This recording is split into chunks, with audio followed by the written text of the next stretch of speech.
ஆவிக்குரிய வரங்கள் 3 வகை: வெளிப்படுத்துதல் வரங்கள், வல்லமையின் வரங்கள், பேசுதல் வரங்கள். பேசுதல் வரங்கள் 3: பற்பல பாஷைகளை பேசும் வரம், பாஷைகளை வியாக்கியானம் பண்ணும் வரம், தீர்க்க தரிசனம் உரைத்தல். இப்போது பற்பல பாஷைகள் பேசும் வரத்தை பற்றி பார்க்கலாம். இது நமக்கு தெரியாத பாஷையில் தேவனுடைய மகத்துவத்தை பேசுதல் அல்லது ஜெபித்தல். இது சபை பக்தி விருத்திக்கான காரியங்களை பேசுதலாகவும் இருக்கலாம், அல்லது சொந்த பக்தி விருத்திக்காக ஜெபத்தில் பேசுவதாகவும் இருக்கலாம். பாஷை என்பது 2 வகை: மனுஷர் பாஷை, தூதர் பாஷை. மனுஷர் பாஷை என்பது உலகத்தில் பேசும் மொழிகள். எனக்கு ஜெர்மன் பேச தெரியாது, ஆனால் ஜெர்மனியை சேர்ந்த சிலர் நான் இருக்கும் இடத்தில் வரும்போது நான் தேவனுடைய வார்த்தைகளை ஜெர்மன் பாஷையில் பேசினால் அது தேவன் தான் அவர்களிடம் பேசுகிறார் என்பதற்கு அவர்களுக்கு ஒரு அடையாளமாக மாறும். ஏனென்றால் எனக்கு ஜெர்மன் தெரியாது, ஆவியானவர் தான் என் மூலம் பேசுகிறார் என்பது அவர்களுக்கு தெளிவாக புரியும். அந்த வார்த்தைகளை நம்பி அதற்கு ஒப்பு கொடுத்து பக்தி விருத்தி அடைவார்கள், ஆவியில் பலன் அடைவார்கள்.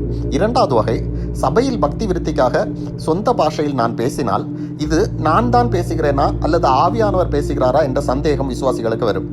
இது இல்லாமல் நானே என்னுடைய சொந்த கருத்துக்களையும் சேர்த்து சொல்லும் அபாயமும் உள்ளது.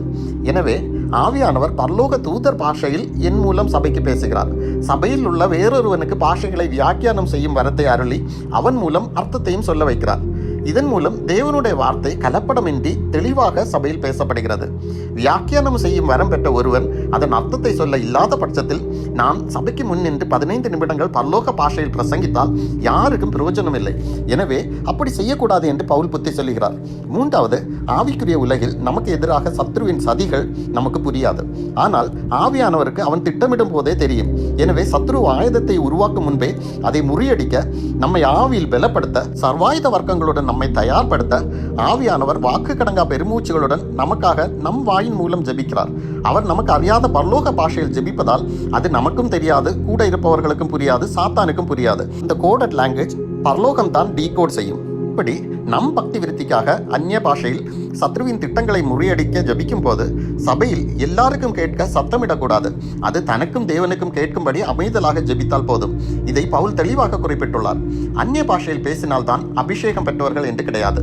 வரங்கள் அவனவனுடைய பிரயோஜனத்திற்காக ஆவியானவர் தன்னுடைய சித்தத்தின்படி பகிர்ந்து கொடுக்கிறார். எனவே தான் 1 கொரிந்தியர் 2:10 ஒருவனுக்கு ஞானத்தை உணர்த்தும் வரமும், வேறொருவனுக்கு அறிவை உணர்த்தும் வரமும், வேறொருவருக்கு பற்பல பாஷைகளை பேசும் வரமும் என்று குறிப்பிட்டுள்ளார்.